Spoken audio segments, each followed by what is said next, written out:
ក្រសួងរៀបចំដែនដីចាប់ផ្ដើមចែកបានកម្មសិទ្ធិជូនអតិថិជនបុរីលេងនវត្រាដំណាក់កាលទី3ចំនួន2463បាន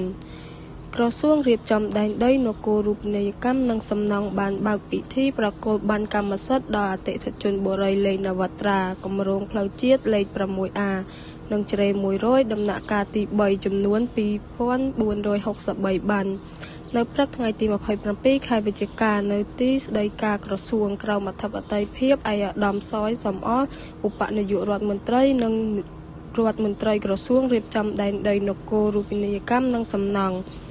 ឯកឧត្តមសយសំអល់បានអំពាវនាវសូមអភ័យទោសចំពោះបញ្ហាដែលកើតឡើងកន្លងមកនិងបញ្ជាក់ថាក្រសួងកំពុងខិតខំដោះស្រាយឲ្យបានរហ័សនិងទូលំទូលាយដើម្បីធានាថាអតិថិជនទាំងអស់ទទួលបានសិទ្ធិកម្មសិទ្ធិពេញលេញលើផ្ទះនិងដីឡូតិ៍ឯកឧត្តមបានលើកឡើងថាក្រសួងតែងតែចង់ឃើញប្រជាពលរដ្ឋមានដំបូលជ្រកមានជីវភាពសុខសាន្តនិងមានចំណូលសមរម្យឯកឧត្តមបានផ្ដល់អនុសាសន៍ឲ្យអតិថិជនរស់នៅជាសហគមន៍ល្អដោយកិត្តគូអំពីផ្លូវទឹកភ្លើងបរិស្ថានសុខវត្ថិភាពនិងការដាំដើមឈើក្នុងទីកន្លែងរស់នៅ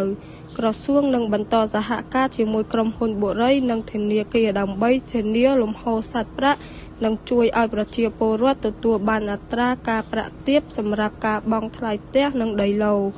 ការចែកបានកម្មសិទ្ធិនិងនីតិវិធីចុះបញ្ជីផ្ទេរត្រូវអនុវត្តរយៈពេល3ថ្ងៃចាប់ពីថ្ងៃទី27ដល់ថ្ងៃទី29ខែវិច្ឆិកាឆ្នាំ2025នៅក្រសួងរៀបចំដែនដីសម្រាប់អតិថិជនក្នុងតំបន់ជ្រេ100និងអន្លង់ស្លែងស្រុកមុខកំពូលខេត្តកណ្ដាលក្នុងដំណាក់កាលទី3នេះអតិថិជនដែលបានបង់ប្រាក់គ្រប់ 100% អាចដាក់ពាក្យស្នើសុំផ្ទេរកម្មសិទ្ធិក្នុងក្របខ័ណ្ឌច្បាប់ដោយច្បាប់កិច្ចសន្យាលក់ទិញច្បាប់ដើមវិក័យប័ត្របង់ប្រាក់ឬឯកសារវត្ថុតាំងបង់ប្រាក់និងឯកសារពាក់ព័ន្ធផ្សេងៗតាមតម្រូវការ